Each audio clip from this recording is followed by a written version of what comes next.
നമസ്കാരം. ഇന്ത്യ രാജ്യത്തെ ജനങ്ങൾക്ക് അപ്രതീക്ഷിതമായിട്ട് കിട്ടിയ ഒരു അടിയായിരുന്നു രാജ്യത്ത് നോട്ട് നിരോധനം അഥവാ ഡിമോണിറ്റൈസേഷൻ.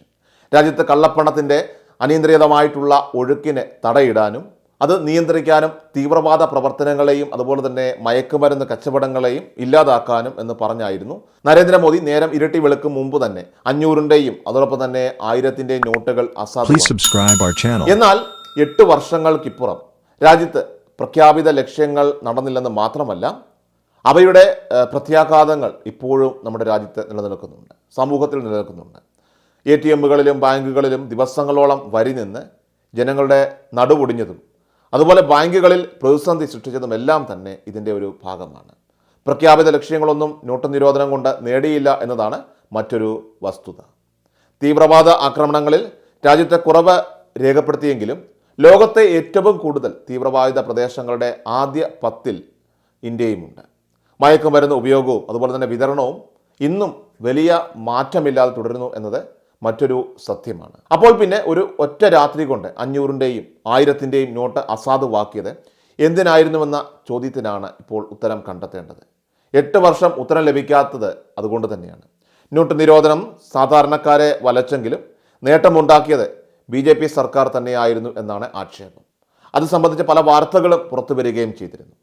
മോദി പെട്ടെന്ന് തിടുക്കപ്പെട്ട് നോട്ട് നിരോധിച്ചപ്പോൾ പുതിയ നോട്ടുകൾ BJP പ്രവർത്തകരുടെ കൈക്കൽ നിന്ന് തന്നെ പിടിച്ചെടുത്തതും അന്ന് ഏറെ ചർച്ചകൾക്ക് വഴിവെച്ചിരുന്നു. 2016 നവംബറിൽ പെട്ടെന്ന് നോട്ടുകൾ പിൻവലിച്ചത് ഇന്ത്യയുടെ സമ്പദ് വ്യവസ്ഥയെ വലിയ രീതിയിൽ തന്നെ സ്വാധീനിക്കുകയുണ്ടായി.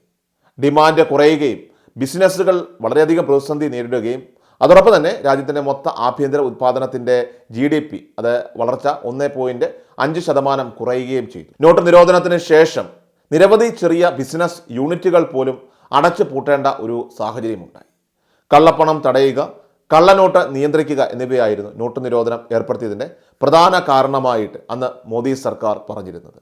ഓർക്കുക, ഒറ്റ രാത്രി കൊണ്ട് ഒറ്റ പ്രഖ്യാപനത്തിൽ കൂടി 86% നോട്ടുകളാണ് പ്രധാനമന്ത്രി നരേന്ദ്രമോദി അന്ന് അസാധുവാക്കിയത്.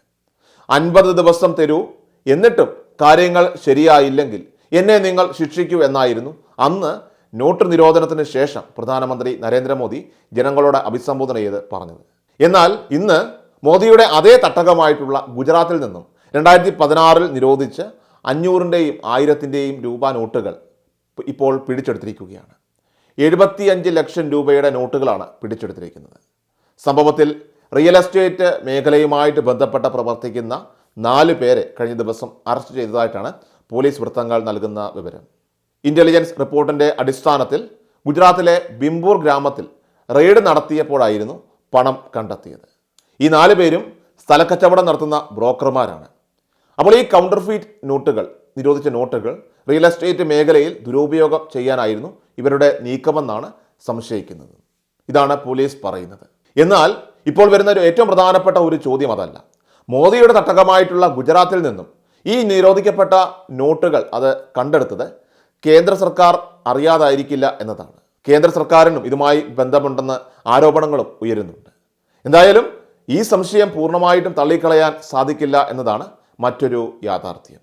കാരണം മോദിയുടെ അഴിമതികൾ ഓരോന്നായിട്ട് പുറത്തു വന്നുകൊണ്ടിരിക്കുമ്പോൾ നിരോധിച്ച നോട്ടുകൾ കണ്ടെടുത്തതും വിരൽ ചൂണ്ടുന്നത് ഈ യാഥാർത്ഥ്യത്തിലേക്ക് തന്നെയാണ്.